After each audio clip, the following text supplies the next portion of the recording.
This afternoon, let's explore crying while meditating. This is Lama Jigme Gyatso of the Buddha Joy Meditation School. Welcome to Meditate Like a Jedi. This is the Lama you are looking for. This afternoon, we could chant and meditate and enjoy a lesson or two, but first, if you love Star Wars and you wish to meditate as profoundly as Luke Skywalker on Dagobah under the guidance of Yoda, be sure to subscribe and ring that notification bell.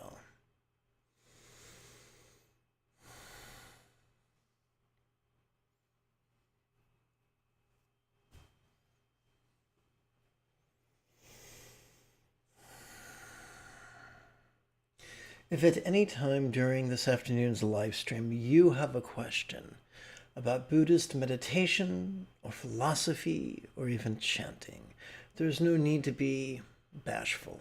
Simply type your question in the chat window on the right-hand side of the screen.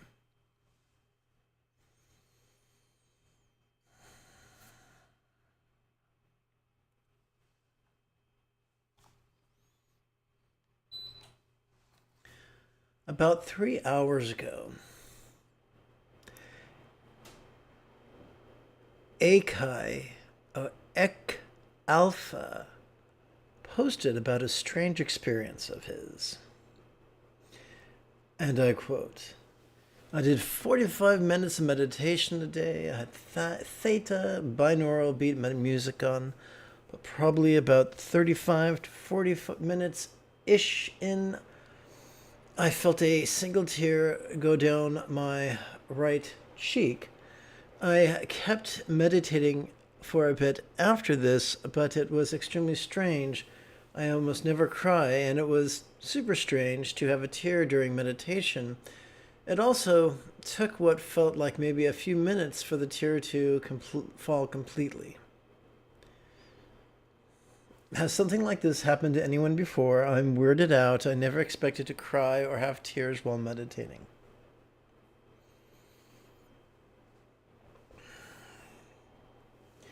And of course not. The reason you didn't expect that is that media, books, and many teachers present a skewed explanation of meditation as a mental margarita where you drown all your problems in a bathtub full of bliss. Survey says no.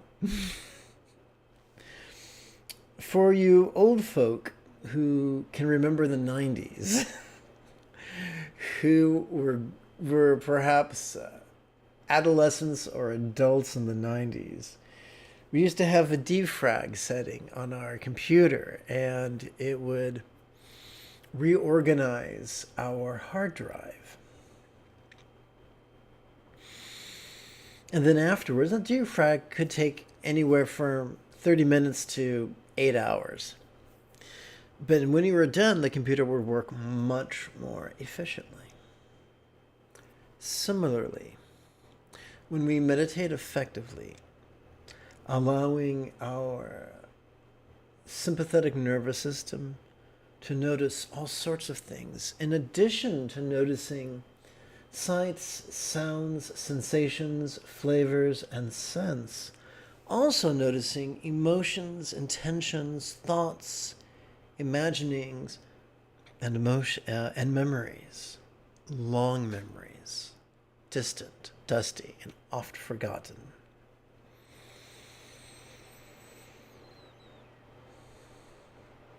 And also allowing our parasympathetic nervous system to physically relax and mentally release.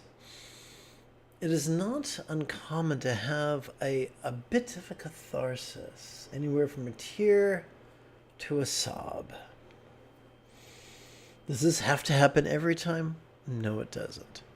If it happens, does it mean you have failed? No, it doesn't. Does it mean you've reached nirvana? No, it doesn't. It's just par for the course.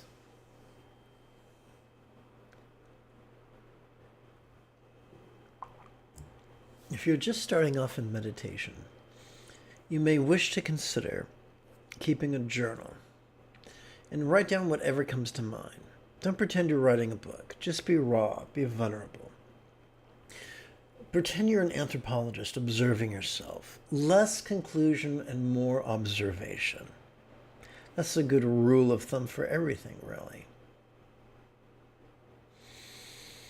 Before we begin the chanting and contemplating and meditating, let's pause for 1 minute of housekeeping. Every day I live stream 4 meditation classes without any advertisements, health permitting. With your assistance, this channel could help to support the next generation of nuns, monks, yogis, lamas, and even brick-and-mortar meditation centers, each replete with a resident teacher and their apprentice. If this speaks to you,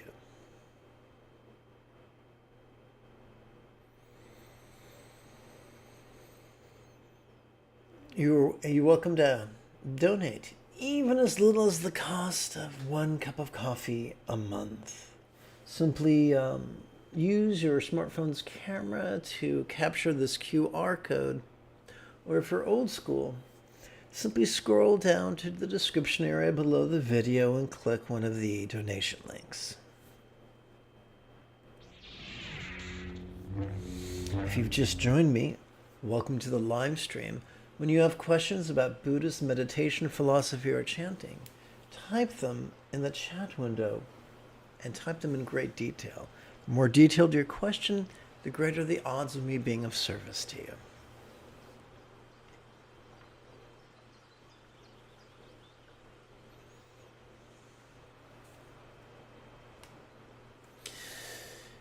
Let us begin with a Chinese invocation of the archetype of compassion.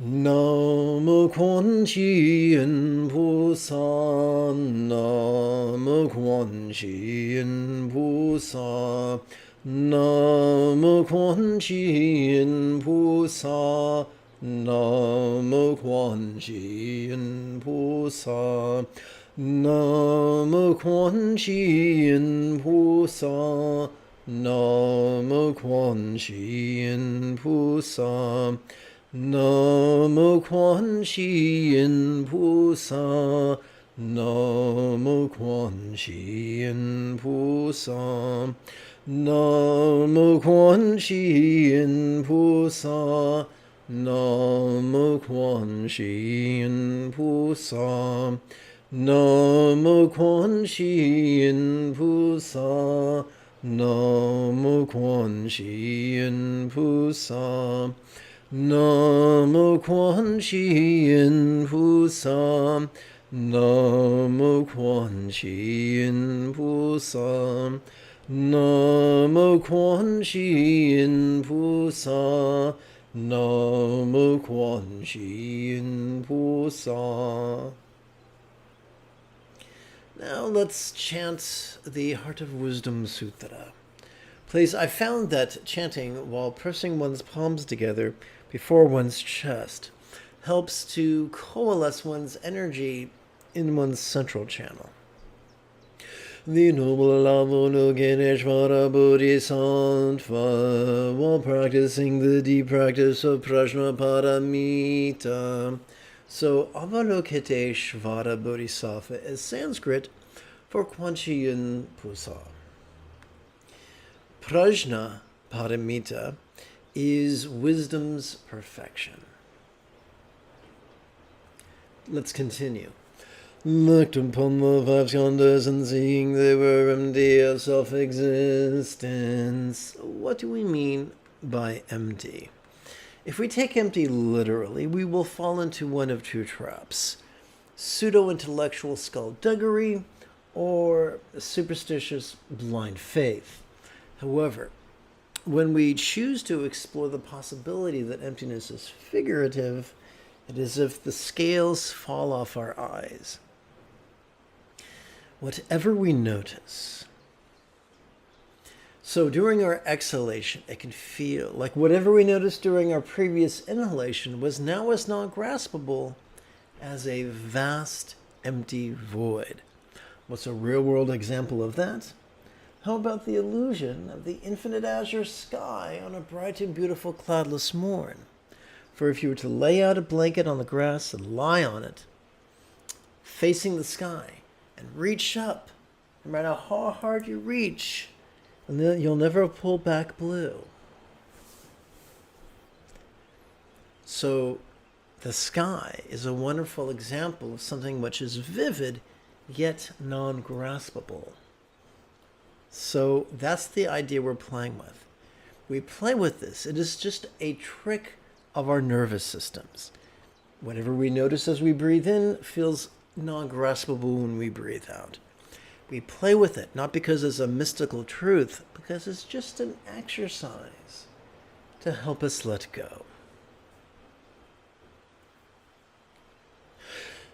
Satiputra, form is emptiness, emptiness is form. Form is not separate from emptiness is not separate from form, form is not separate from emptiness. Whatever is form is emptiness, whatever is emptiness is form. The same holds for sensation and perception, memory and consciousness. Shariputra, all dharmas are defined by emptiness, not by birth or destruction, purity or defilement, completeness or deficiency.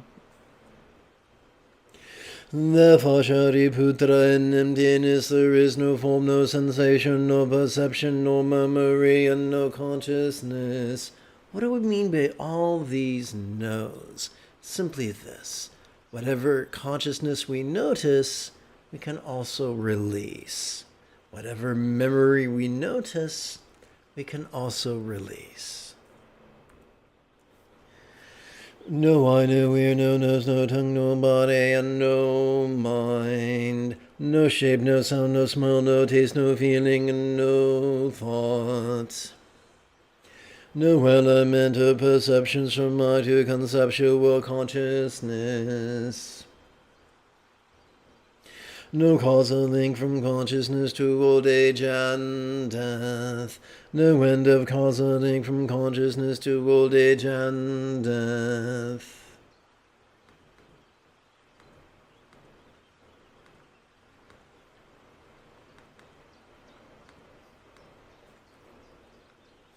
No suffering, no source, no relief, no path, no knowledge, no attainment, and no non-attainment.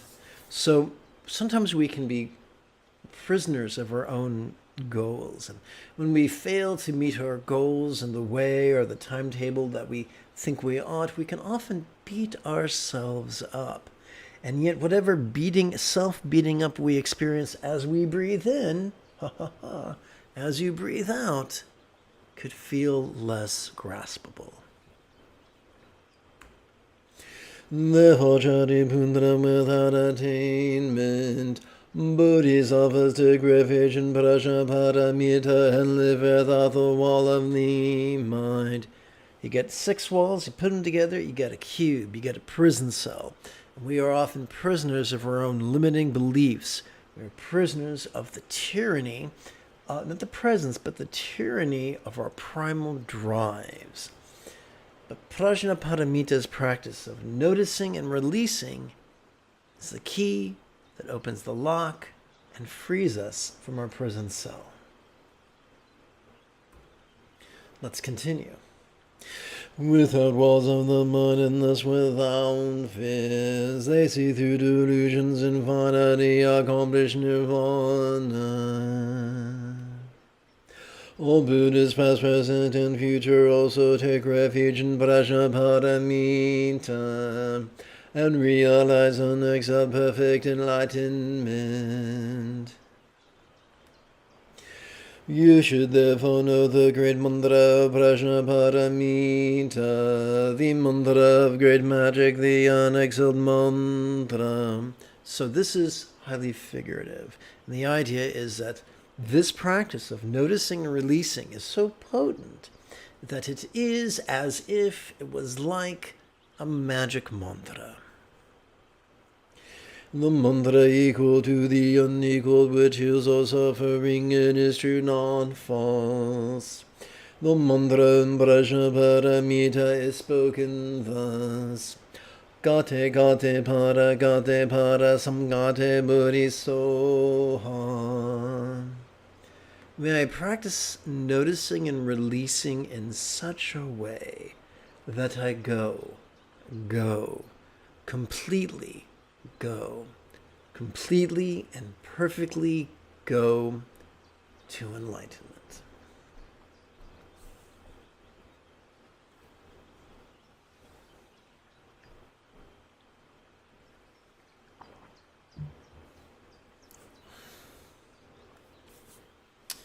Now it's time for a bit of the old preliminary practice.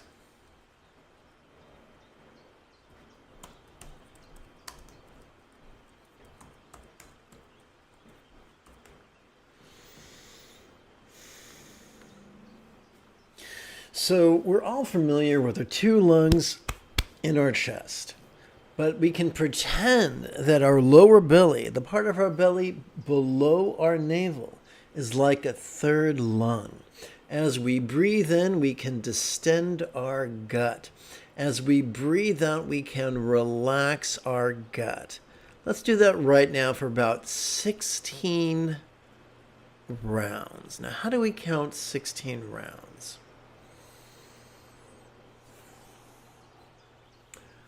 Behold the creases and tips of our 4 left fingers. With each inhalation, we can advance our left thumb.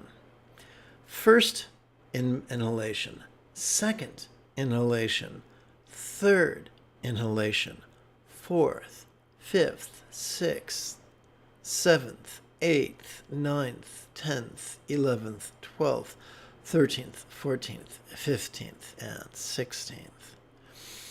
So on your left hand, you can count 16 rounds. On your right hand, you can count sets of 16. First set of 16 rounds, second set of 16 rounds, and so forth. Is this mandatory? No. Do I find it useful? Yeah, sure, you betcha.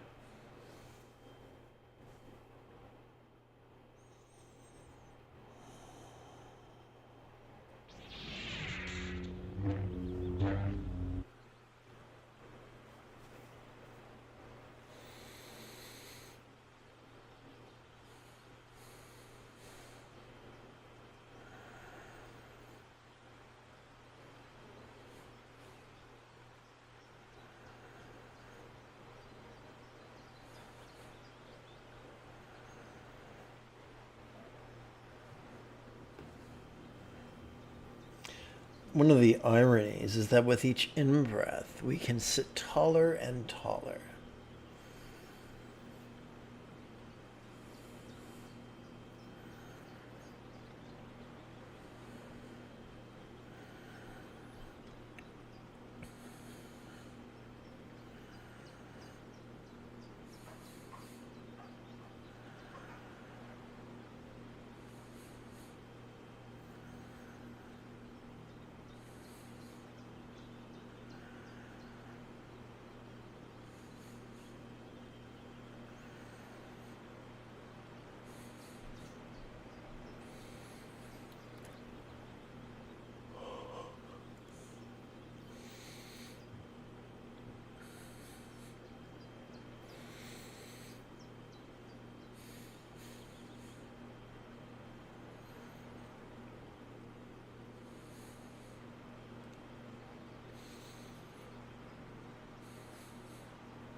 Now that we have the basic breath mechanism down, we can play with this idea of proto-Zen. In the contemporary practice of Zen, there are 2 primary schools. One does not use any contemplations, and the other uses very, very cryptic, elitist contemplations. However, there is a text known as Outline of Practice, and it was attributed to the Indian named Bodhidharma, who is accredited with popularizing Mahamudra meditation in China. And in that text, he taught contemplations that were rather straightforward. They inspired the 4 contemplations I'm going to share with you. After years of study and practice, it's been my experience that playing with a contemplation within the format of a rhetorical question creates the maximum amount of evolution with the minimum amount of rigidity. Now, these 4 contemplations are not designed to reveal a mystical truth. They're designed to help us get better and better at letting go. So the first thing we're going to work on letting go of is our tendencies to feel like an angry victim. Now, bad things happen to everyone. Some things are more grotesque than others. And it's a mistake to get into victim shaming. However, for an individual to explore this question, how could this be quite just, can help us to let go. So let's play with this for just a few breaths.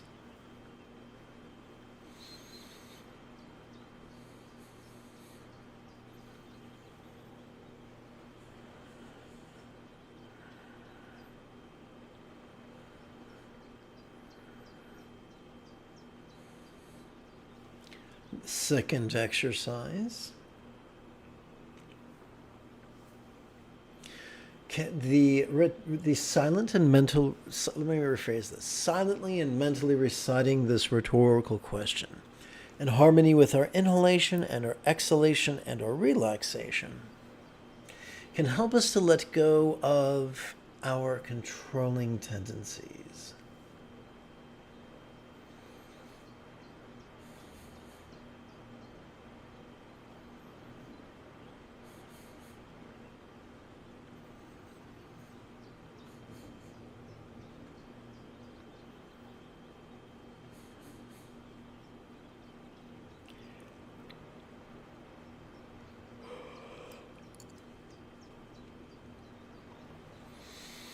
Our third rhetorical question helps us to let go of labeling.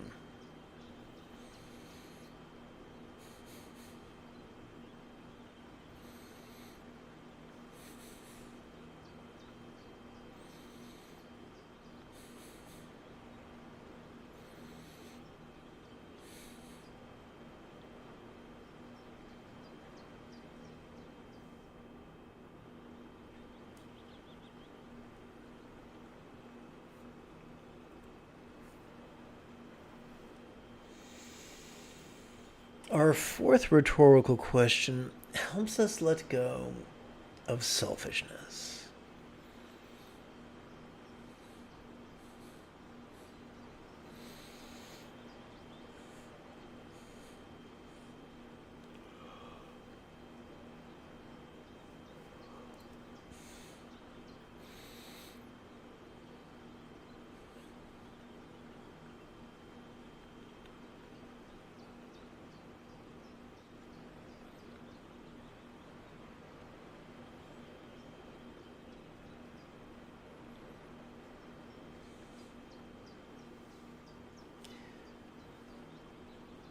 So we come now to our primary practice page.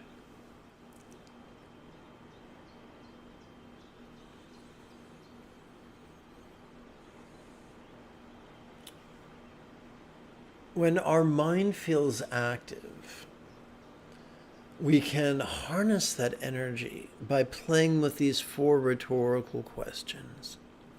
When our mind feels sedate, during each inhalation, we can watch the play of mind by silently and mentally reciting, notice this. And during each exhalation, we can relax into mind's non-graspable nature by silently and mentally reciting, relaxing.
And now, to conclude this rather brief session, let's perform wishing love. Let's train in wishing love.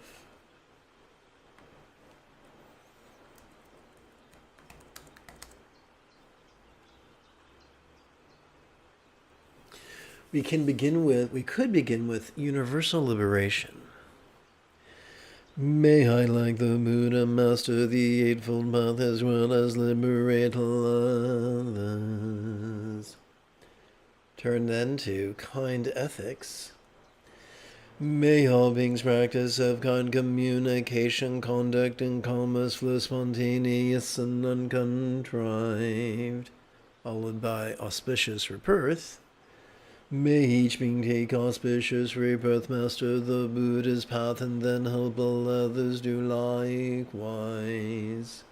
And then conclude with the 4 immeasurables. May everyone be free from stress, may everyone be happy. May no one be separated from their happiness.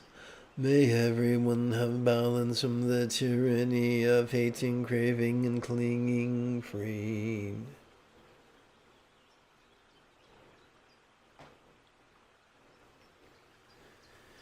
If you feel that I have earned it, type something in the chat window. Give this live stream a thumbs up and share it on social media.